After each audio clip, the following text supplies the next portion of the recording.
Okay, good morning. Welcome everyone. Pleasure to have you all here this morning. My name's Mike Rocha. I'm the Chief Commercial Officer at Brand Finance. And I'm delighted to be here to launch the Brand Finance Global 500, which is our study of the most valuable 500 brands in the world.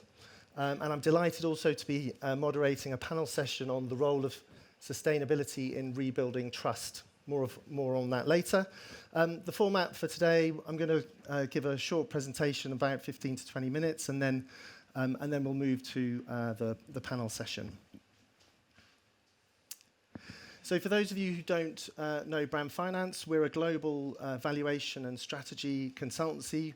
We work with organizations of all shapes and sizes, answering their big questions around brand value, brand performance, and brand direction.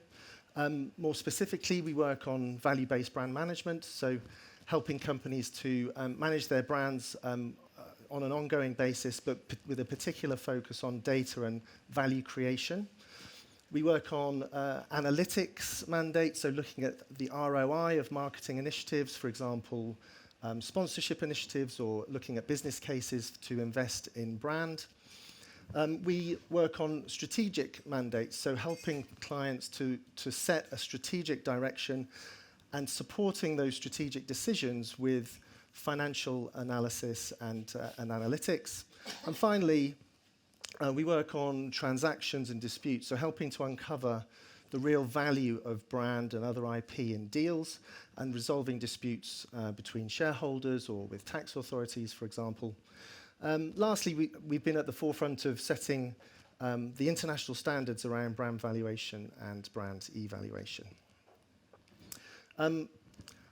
All of the valuations that I'm going to share with you in a moment are underpinned by significant market research. We speak to over 150,000 consumers every year across 41 countries, over 30 sectors. And we've been doing that for 8 years now. That's what we call our Global Brand Equity Monitor, and I'll show you some of the sort of analysis and insights that we get from that data very shortly. And this Global 500 2024 is the 18th edition. We've been running this study since 2007. We also, throughout the year, publish other country and sector tables, and the business card on your seat has a QR code which will take you to Brand Directory should you be interested. All of our data is held there, and you can go and look at your own brand within that database.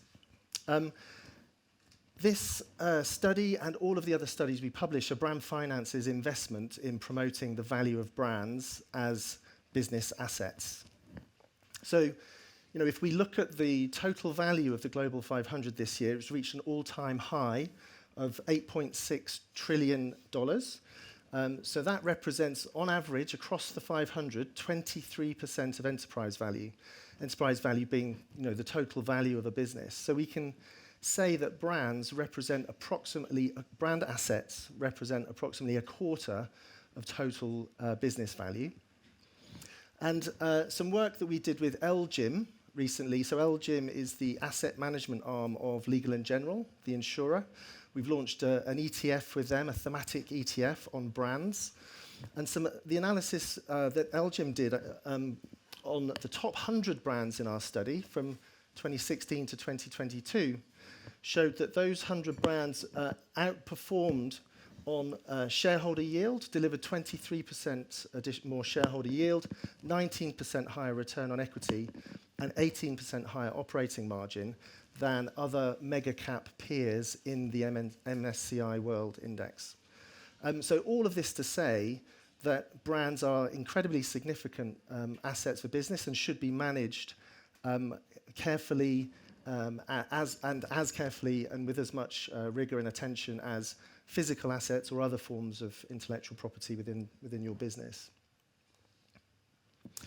So here's the top 10 reveal for this year from the Global 500. So we can see Apple has made it into the #1 spot this year, up from second place. Microsoft has jumped 2 spots up into second place, having been fourth previously. A couple of other notable mentions. Deutsche Telekom makes it into the top 10 this year for the first time, and has become the most valuable telecoms brand for the first time this year. And of course, Infosys, our hosts here this morning, the fastest growing IT services brand over the last 5 years, moving from 150th to 145th place.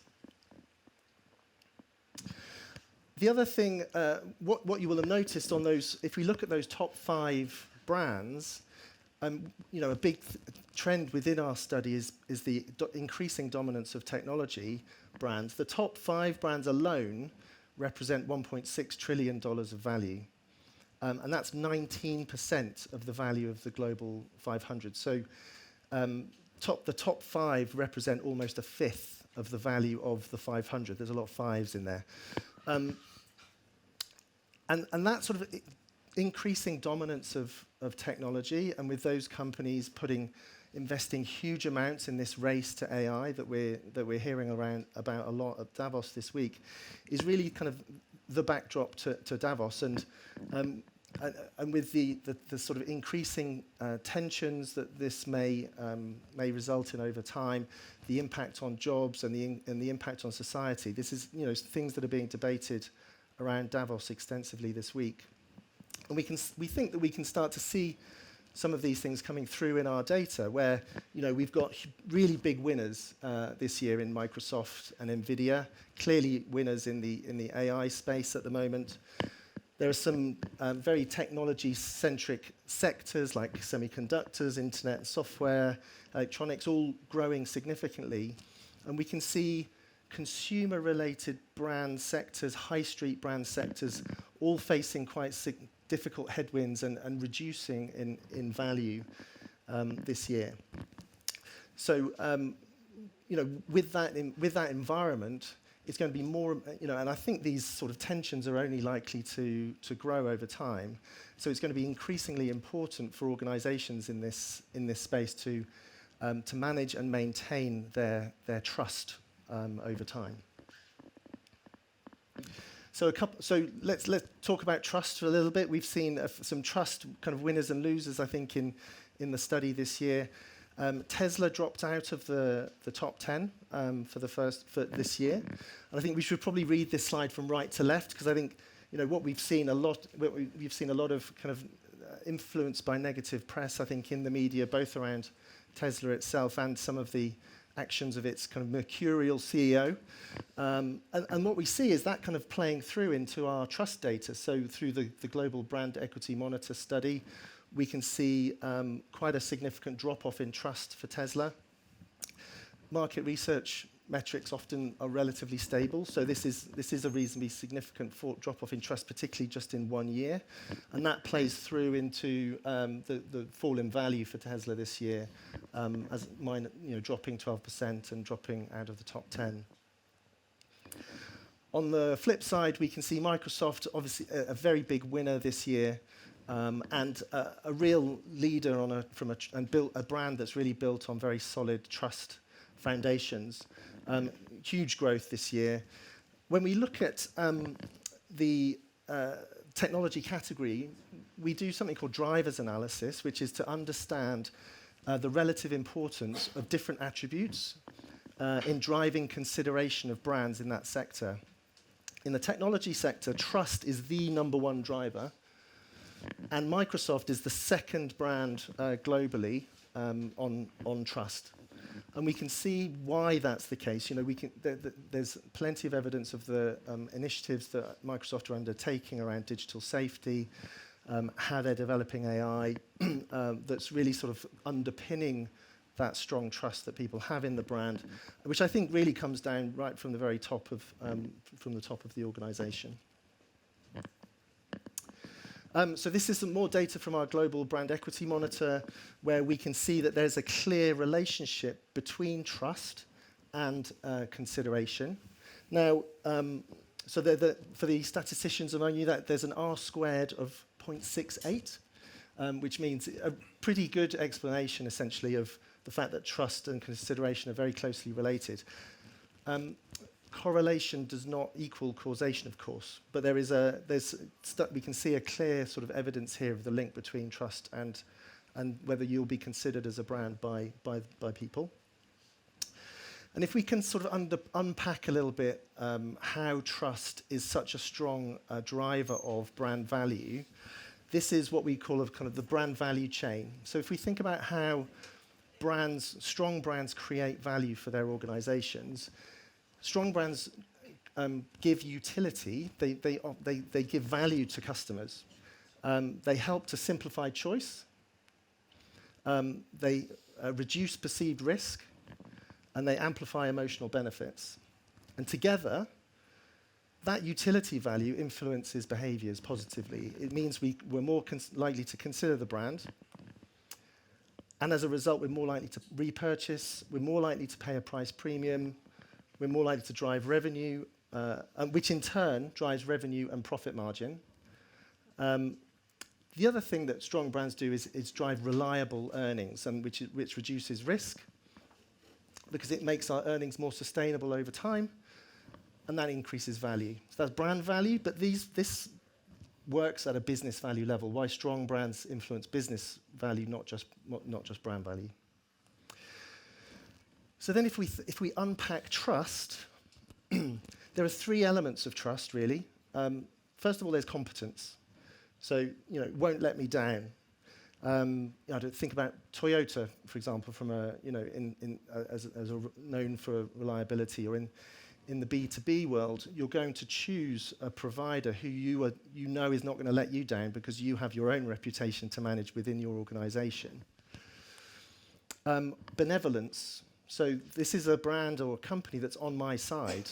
I know that if something goes wrong, they're going to sort it out. They're going to do right by me as a consumer. So brands like Zappos, Southwest Airlines, in the UK, First Direct, the bank, for example. But also from a B2B perspective, things generally do go wrong at some point in a B2B, in a service relationship between organisations, and it's how the company responds that that is key and helps to drive trust. Finally, integrity, doing the right thing by people and planet. Patagonia is a clear example in the consumer space, and these things drive both reduce perceived risk, and then they amplify the emotional benefits of working with a brand. If a brand can deliver on all three of these things, they're more likely to be more trusted. So back to the Global Brand Equity Monitor, we've also asked questions around ESG in our study. So we've asked about perceptions of a brand's efforts to reduce its impact from its operations, and also whether it supports causes that I care about. And again, we can see a reasonable relationship here between trust and these ESG elements. R squared is between about 0.5 and 0.6, again, for the statistician, so not quite as strong as the previous one. And again, correlation isn't causation, but we can see a pattern emerging here. What's interesting is when we run what we call a regression analysis, so that's where we put all of the attributes into a statistical model, and the analysis orders them by order of importance.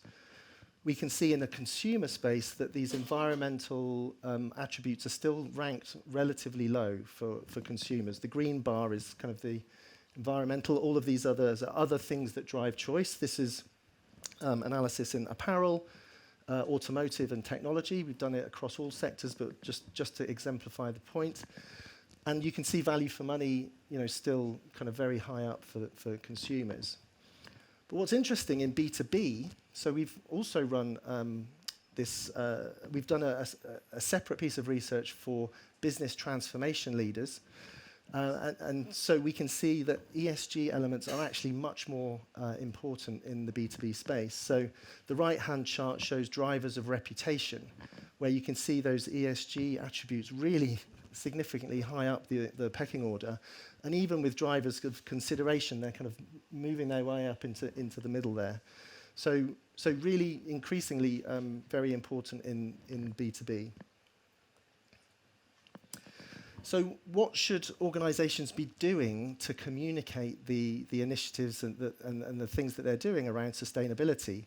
It's not a straightforward answer. We've seen numerous companies called out for greenwashing, making misleading or unsubstantiated claims around what they're doing. And what that's tended to lead to is green hushing. So organisations keeping their head below the parapet, not wanting to say anything for fear of being called out or criticised. Unfortunately, what that leads to is an overall kind of reduction in the level of global conversation around what is a really important topic. And after all, if we're going to build trust, how do we do that without communication? Even the most valuable brand in the world has found this quite challenging. So, they've set bold targets. Apple has set bold targets, and I think what they do in the way they explain what they're doing is very engaging. But they've struggled as well. They've obviously that we've seen issues around or just debate around the rights of the people in Foxconn factories, and more recently the Apple Watch launched, which was carbon neutral. But then Apple received criticism for that carbon neutrality having been partly bought by carbon credit offset schemes, potentially of dubious nature. And it's not really for consumers to kind of understand all of this technicality. It's on organisations not to mislead customers in the first place. And I think that's where the non-financial regulation, the regulation around non-financial reporting that we're going to talk about in a moment, is going to play a really critical role. We've also seen issues in the investor world around ESG. Organisations like BlackRock and Vanguard, originally kind of at the vanguard of promoting ESG as a whole, in terms of investment. But then more recently, what that led to is to some degree, a bit of a Wild West in terms of ESG ratings, measurement systems, and confusion. And some underperformance of ESG funds has now led to a bit of a backlash in terms of funds being pulled, money being pulled from funds. BlackRock recently announcing job losses, and Larry Fink coming out and talking about his regret around the politicization of ESG.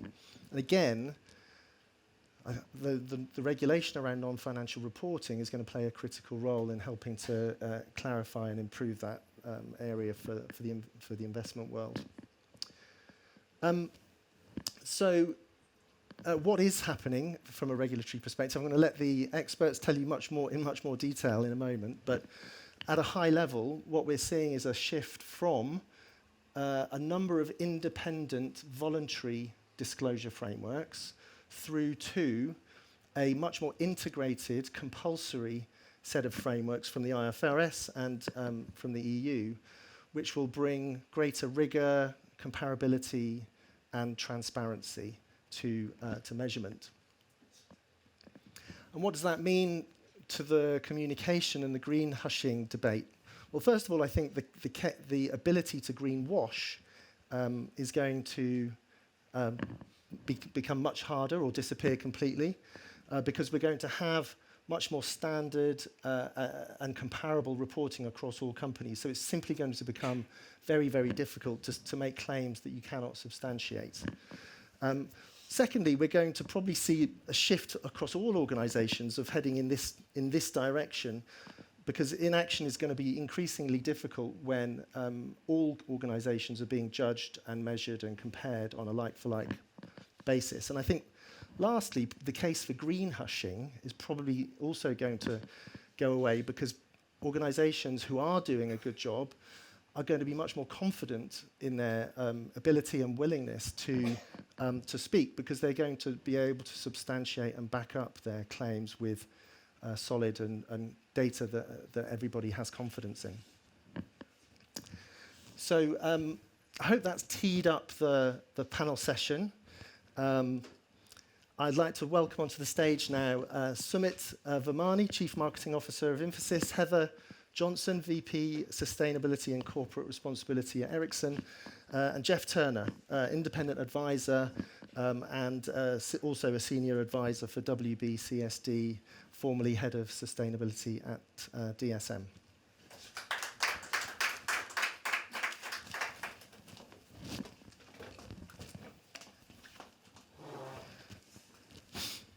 Okay, maybe I'll come a bit further forward. Okay, welcome. Thank you all very much for agreeing to be on the panel this morning. Really looking forward to it. Sumit, first of all, congratulations on Infosys being the fastest growing IT services brand over the last 5 years. Thank you. In the Global 500. Can you tell us a bit about what's made that growth possible? First of all, thank you. And great to see one more round of brand finance ranking kicking off right here in Davos. Good to see all the new insights that have come to the fore, and especially the importance of ESG, the big debate between greenwashing and green hedging. Of course, we'll talk a lot more about that, but talking about our own approach, and I think you touched upon that a little bit. The way I'd like to describe that is what helped us move the needle over the last 5 years has been the focus on performance, promise, and purpose. So at the end of the day, the foundational role of marketing continues to be help the organization win. And therefore, staying focused to the core, playing the role of an orchestrator, working closely with the rest of the organization and enabling a continued growth even in a difficult environment with a very targeted marketing interventions was something that we prioritized. The second dimension is a dimension around really living our promise, and our promise is all about navigating your next. And in the business that we are in, the next is changing rather rapidly. So staying connected with what's happening with our clients, staying relevant to their needs, ensuring that they stay ahead of the curve with every technological turn has been a big focus for us, and therefore the having a marketing agenda to drive the right kind of innovation in the market, the right offerings externally, and actually ahead of the market many a times to ensure that the brand stays ahead of the curve. And of course, the last part relates very, very closely to what you spent most of your second half of your presentation on, which is purpose.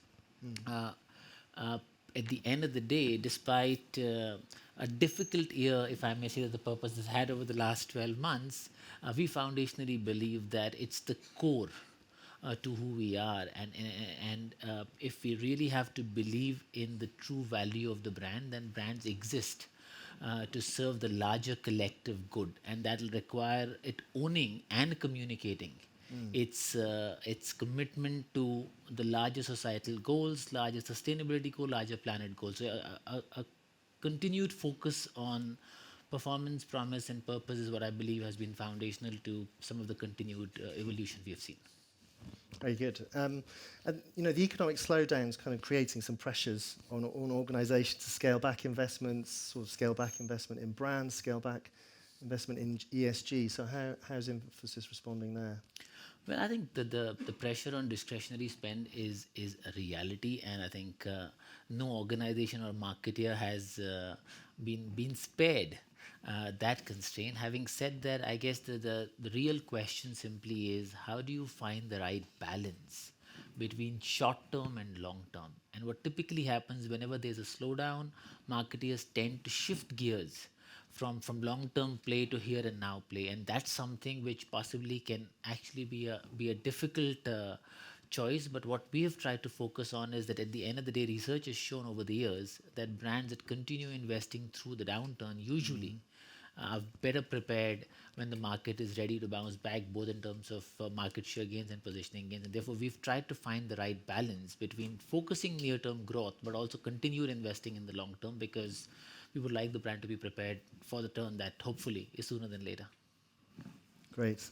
And Heather, how do you, your response on that from an Ericsson perspective in terms of investing through the downturn? I think what's been said so far really resonates, but I might just take a step back as we embark on this conversation around ESG, is to at least the way that we are working with it and thinking about it, it's the environmental, the social, and the governance topics that are material to the business. They are just the non-financial metrics or topics but they are business relevant. And I think that that is sometimes lost in the noise of discussion around ESG.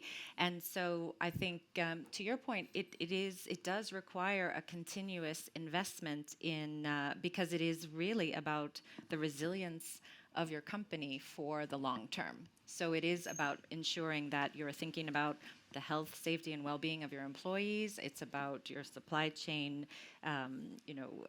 human rights issues. It's about your climate impacts, but thinking about them from a business relevant perspective. And I think that having that lens, I think also helps to really rationalize the investment that needs to continue to be made in that area.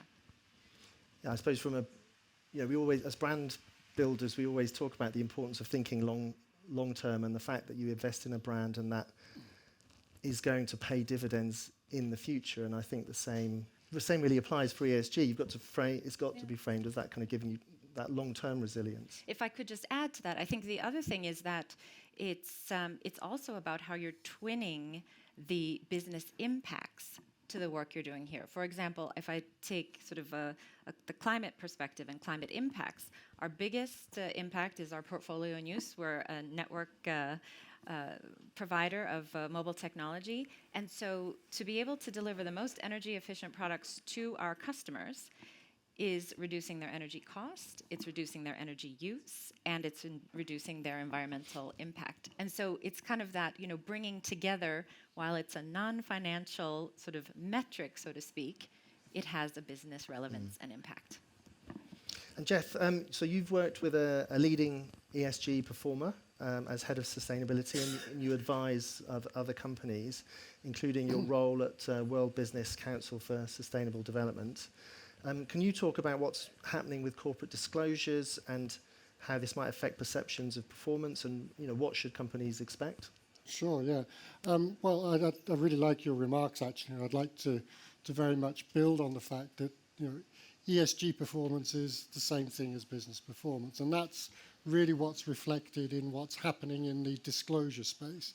So as your chart showed very well, Mike, for several years now, there's been a number of voluntary disclosure tools out there, and leading companies have engaged with those and have helped to develop those with a view to, from a responsibility point of view and from the point of view that this is business, with a view to these becoming eventually mandatory disclosures. And that's essentially what's happened pretty much right now. So there are two big mandatory disclosure regimes that have developed. It's another alphabet soup of acronyms. One is the ISSB from the IFRS, so from the International Financial Standards Disclosure Board, and that will take effect as of now, and gradually will turn into mandatory disclosure regimes around the world in those environments where the IFRS is implemented. The other is in the EU, in Europe, and the two are quite closely linked, actually. Most important is that it will become mandatory for disclosure. And the net is pretty broad, actually. As far as Europe is concerned, if you've got 50 million turnover, 25 million of assets, or 250 employees in Europe, you're in the frame. 2 of the 3, you're in the frame. So that's going to be a big net of companies that are going to be required to disclose ESG performance in a standardized and transparent way that is comparable across sectors and countries and so on. And the rest of the world is inevitably going in the same way. So that environment where, if you were sort of proud of what you were doing and saw the benefits of connecting ESG performance with business performance and voluntarily disclosing against standard A or standard B, that period is coming to an end. So those companies that have enjoyed massive advantages, in my opinion, by being proactive, are going to find themselves crowded out by everybody else. Many of those other players perhaps are not ready for that kind of mandatory disclosure and may feel uncomfortable about it in the short term. But eventually, the regime we're heading towards is that disclosing and talking about and comparing business performance on those non-financial ESG factors will be as common and as standard as it is on financial factors. That's where we're ultimately heading towards. And I think it's critically important that every business understands that. So to your chart, you know, the option of green hashing or greenwashing, those extremes are gradually going to disappear. It's a bad choice if you're greenwashing. It's an equally bad choice if you're green hashing because you're failing to talk about the good things that you're doing. And that transparency is critical from a trust point of view. It's the foundation of trust. And that transparency is going to be effectively forced upon all of us. So it should lead to greater trust, you would think. But of course, there are other factors that contribute to trust, and maybe we'll come back to those later on. Thanks, Jeff. It feels like a very, a big change that's coming down. Well, it's not even coming down the road. It's kind of It's pretty here. much, It's here. it's essentially here. 2024 is the year. So, I mean, how's that kind of affecting your organisations and, your approach to ESG topics? Shall Go I ahead. start? Yeah, please. Well, we're a European headquartered company, so we You're have. in the box. In fact, I mean, just to build on, what's been said so far, I think one component of preparing for this year was to do something called a double materiality analysis. So now Ericsson has been doing voluntary sustainability reporting for 2 decades. So we have understood our material issues and impacts from an impact out perspective. But this double in the double materiality was about not only having that leg, but also the leg of the impact to the company, the financial risks, but also the opportunities.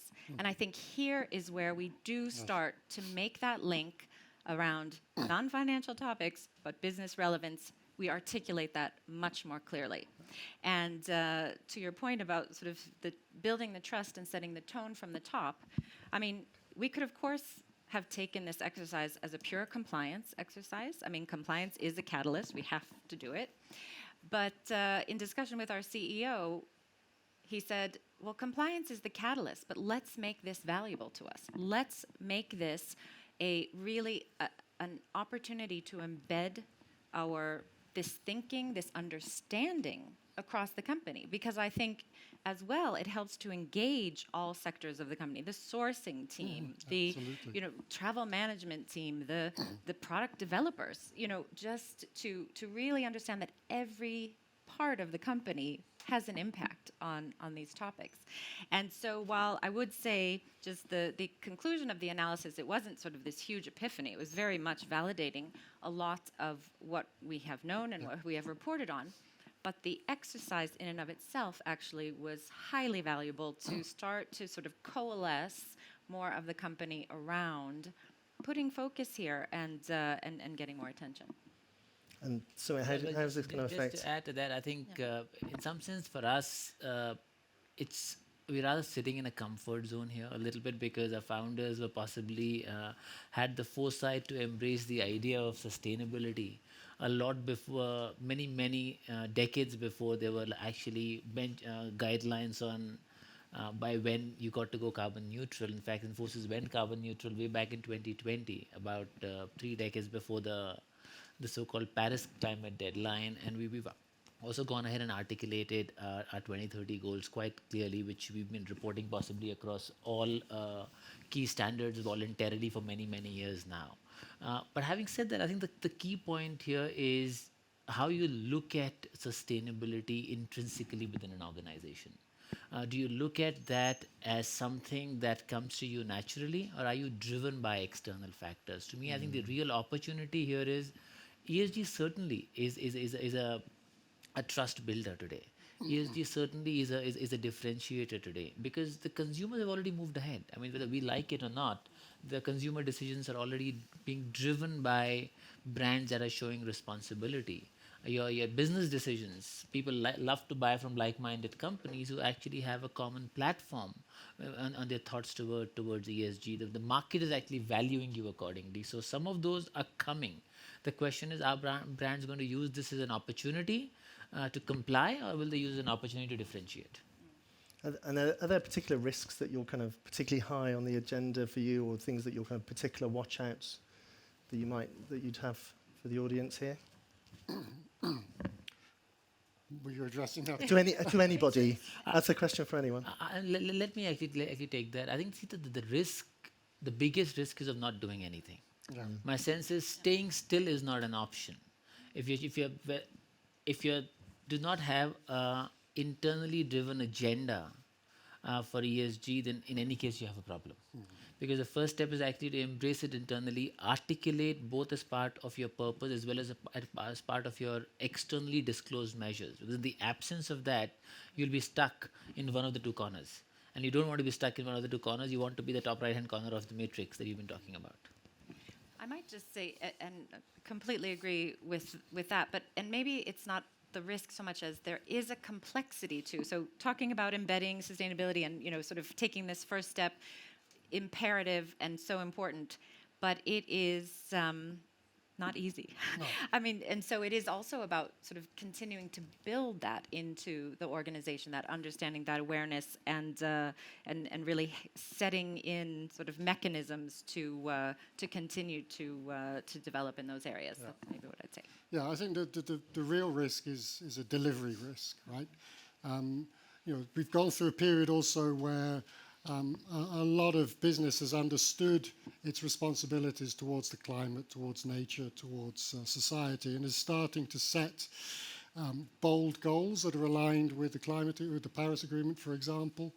The real risk now is delivery, because the stage of setting those risks, setting those targets is gone. You've got to deliver against them, and inevitably that journey is not going to be a straight line.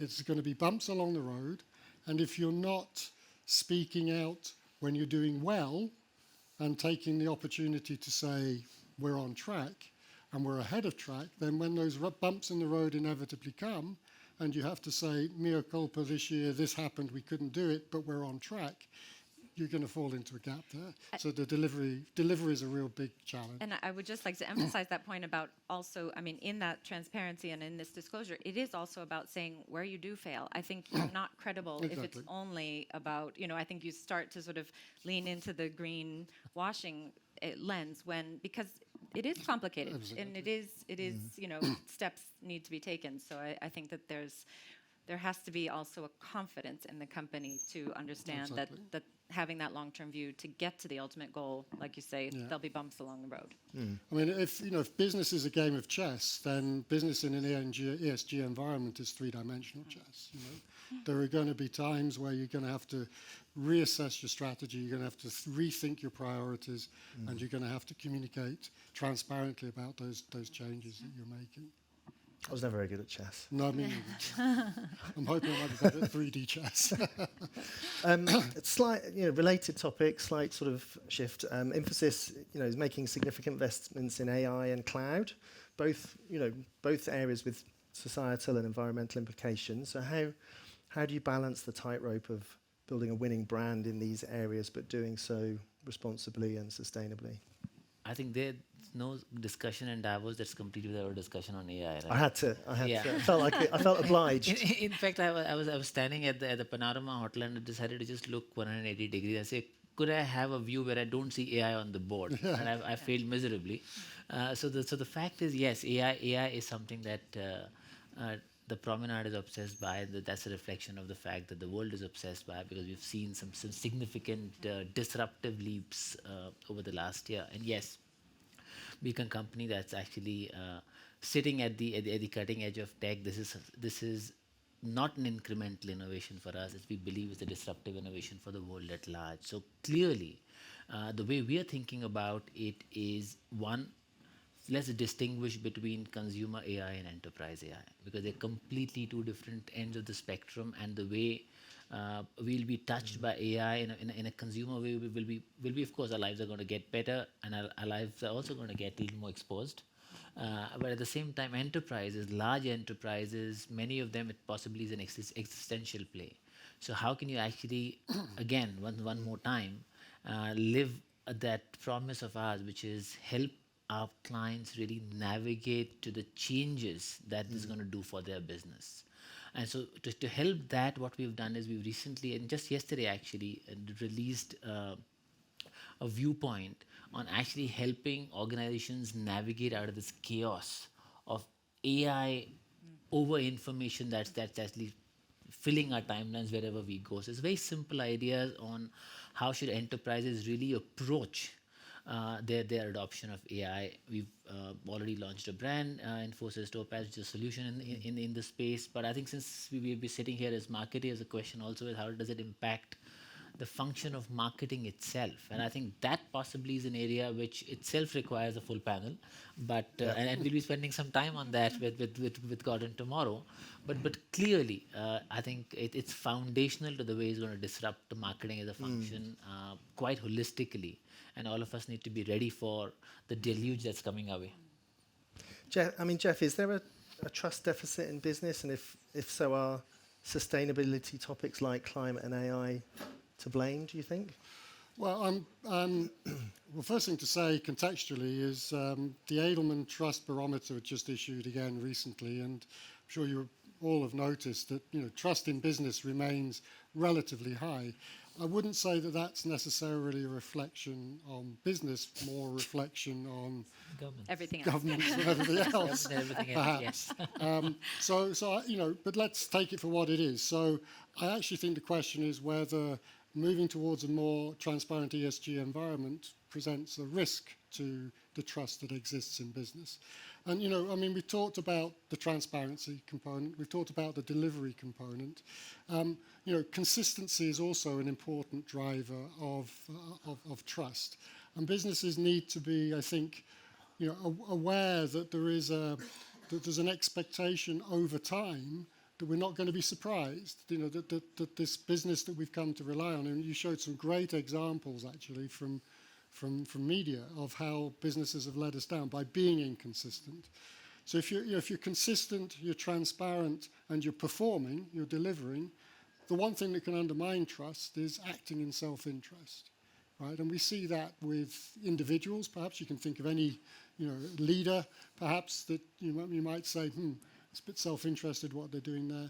So there are risks towards trust in business, but in principle, because society at large is increasingly aware of the threats, the existential threats to it, that if we are able to be transparent and we do deliver on our promises and we are consistent and we can be seen not to be acting with self-interest, then trust in business should continue to grow. That would be my view. I think it's a positive thing, and I said before, we should expect that ESG reporting will become as standardized and as normal as financial reporting. So I think it's going to have a positive effect in the long term. I think it will be challenging, perhaps for some companies in the short term. The good thing is it's lifting all boats, right? So all of us have very extensive value chains, and we need to bring those with us as we deliver on ESG performance. Would either of you like to add anything there on the maybe I could just trust? I think the trust. The one stakeholder that you talked about on the slides, but we haven't sort of commented so much here, is investors.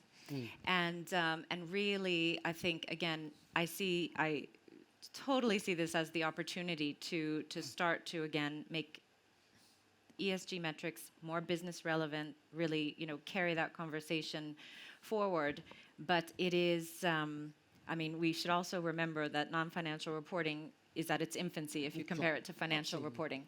And so I think we are still going to have some time. I think we have a great start. We have a great foundation where we're sort of, having things come together and be required. But I think to have some perspective on the fact that it's going to take time before you really have that comparability and this sort of the vision. We've got around 10 minutes to go, so I think I'll just pause there just to see if we've got some questions from the audience.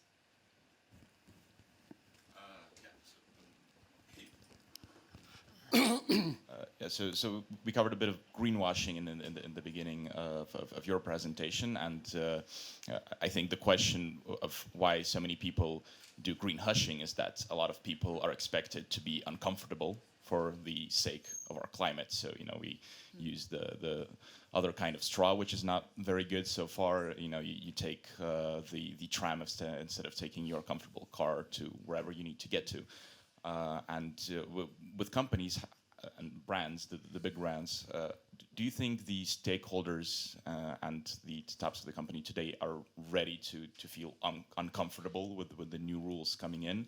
Or do you think so far they're more ready to just do just enough to be able to say that their brand is green within those margins that allow you to say that somewhat ethically?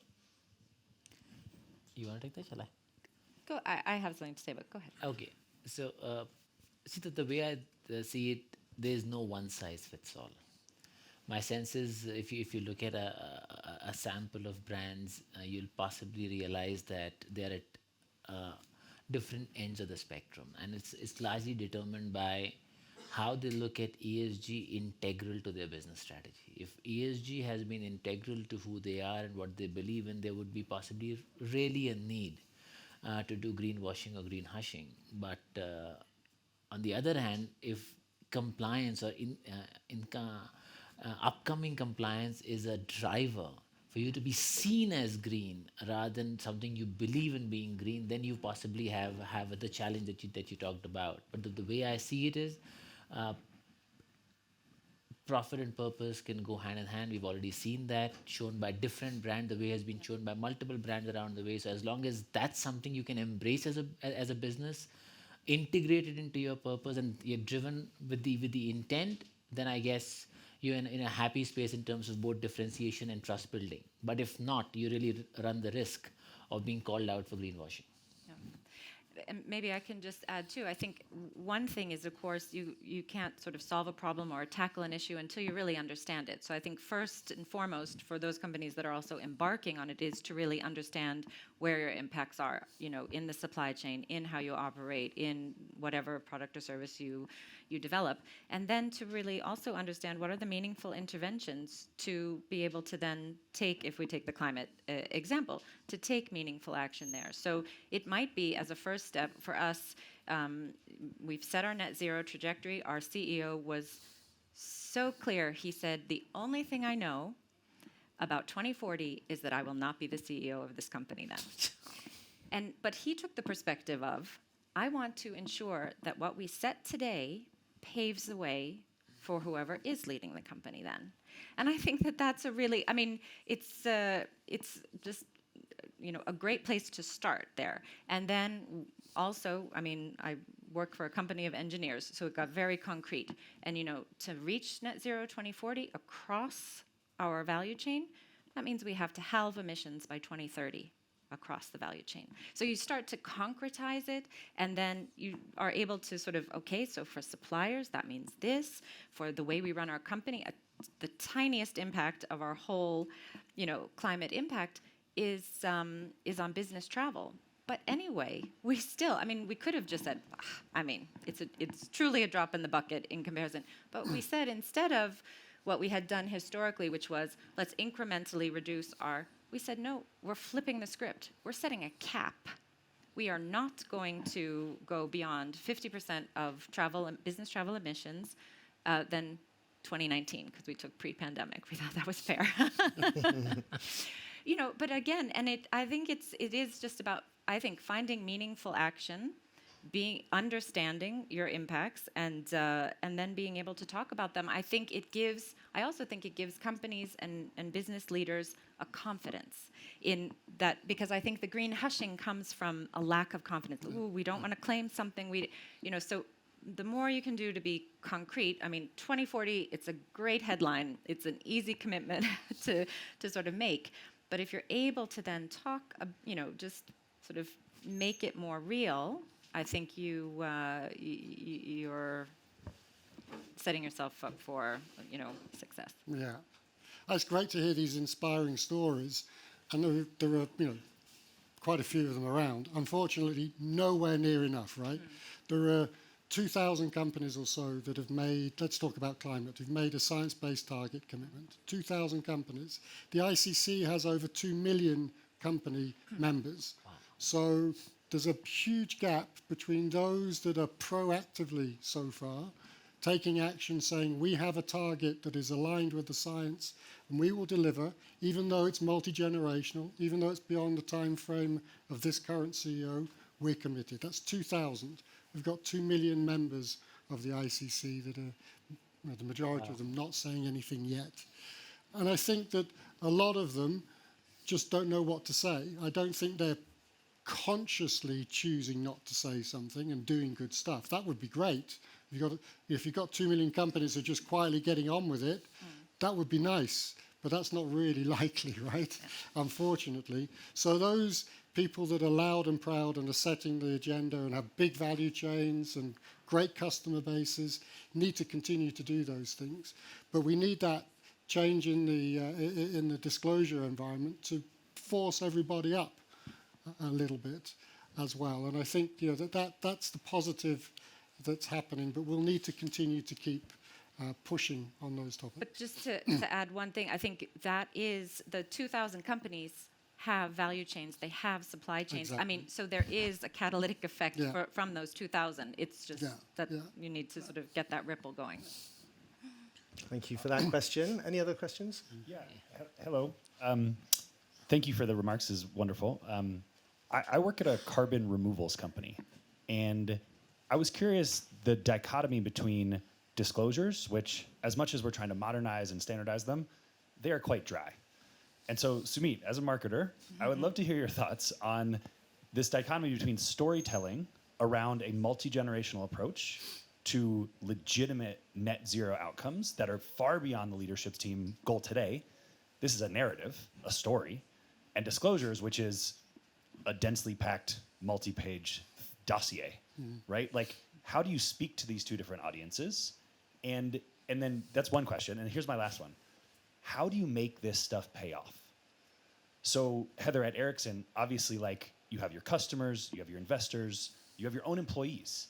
Have you tried to quantify having a multi-generational approach to sustainability and weigh that against the investment that you're making? Because I think for those 2 million companies on the sidelines, I don't think they see the payoff.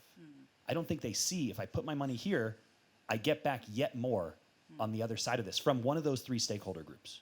So broadly, how do we make net zero pay? Let me take the narrative question, Yeah. and then you can take the other one.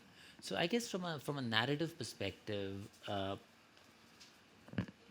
how we have approached it over the years is very simply, we were as a company founded with the philosophy that we operate in societies and we cannot be successful taking in from the society if we actually don't make the society a better place to be. And that's the philosophy with which we were founded about a little over 40 years ago. So the embrace of larger societal and sustainable goals came into play more driven by a philosophical agenda, which eventually came and became a disclosure agenda. Now, if you're disclosing something, first thing is you got to actually go stake the claim out there and say, okay, this is what we are publicly disclosing we are going to measure. So the first step is go out there, articulate your ESG goals and publish them. So it's a transparent view to the world that, hey, this is what this brand or this business believes in. They've actually put a stake in the ground and say, 10 years from now, on my sustainable carbon emission goals, this is where we're going to be. On my reskilling goals, this is where we're going to be. And actually then track it to progress year on year. Then you are the one driving the agenda, whether we're being driven by an agenda or what is desired to be disclosed. So that's how our approach has been. Of course, as new and newer standards come in, you've got to have specialist teams actually review them. Some of the times, the standards help you get better because you realize what you may or may not be doing adequately enough. And sometimes you're possibly in a place where you're possibly far ahead of it because you started early. And you're saying, okay, how can I push the pedal and become actually the benchmark for the rest of the industry to follow? So it is a tough question, and but I guess I will just to try to quickly answer. I think again, it is about the business relevance of being a net zero company. And one challenge and sort of frustration I have is actually we're a very low emitting sector. The ICT sector is 1.4% of global emissions. But we have an enablement effect of at least 10 times our sector's emissions. So before 5G was deployed, we were calculating that at about 15% across other sectors, agriculture, transport, manufacturing, et cetera. And so to your question about, like, for investors as a stakeholder, in fact, I think in a sense, they're sort of like, yeah, you're great. You know, within your sector, you're low emitting, you've got it under control, you're fine. But it is being able to paint that picture about how transformational digitalization and connectivity can be to the decarbonization of other industries. I think that is really, you have to be then, of course, a very credible sort of spokesperson and company within your own sort of ecosystem and your own industry first, and then be able to sort of translate that into kind of a catalytic effect, an enablement effect there. And I will just maybe conclude to say, employees, I mean, this is something, I sometimes get a bit offended because I hear often, well, it's the young talent, it's the new talent. I would say the 100,000 people that work at Ericsson, or the majority of them, really do feel. I think it's actually part of my job is to help them feel connected. Like I said, as we've gone through and tried to make sure that every aspect of the company understands how they contribute, it is also to give that a bit of sense of pride that we're part of the solution. We are a solutions sector to the climate challenge. But in terms of quantification and actually sort of making that, no, I have to say we haven't done that. So it's more of an kind of an anecdotal, but also kind of what I see where we have to go. So I think it's a really good point to bring up. Conscious of time, Jeff, but do you want to just very briefly? I think it's a great question, and of course we're using climate as a proxy for all of ESG, right? Let's be clear about that. So what's happening with climate today is going to happen on nature, on biodiversity, on equity, etc.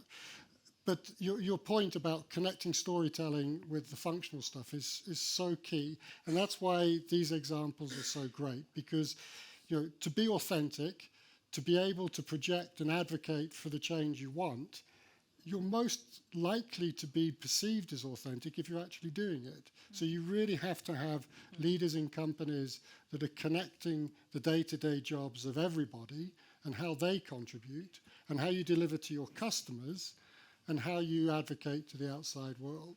So, when I was in that kind of a role, we had a very clear mantra: improve, enable, advocate.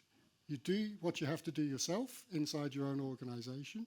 You enable your customers, and then you earn the right to advocate. You earn the right to advocate, and you have to do it, because not doing it, green hushing, is unacceptable. If you're doing those things, you have to be loud and proud, because you've got to pull all of your value chain with you. Improve, enable, advocate, and connect it together. Wonderful. So first of all, I'd just like to thank our wonderful panel, Sumit, Heather, and Jeff. It's been a great conversation. Thank you very much indeed. Thank you all for coming as well. And one last plug for the Brand Finance Global 500. If you'd like any more information on that, please go to branddirectory.com. Thank you very much. Thank you.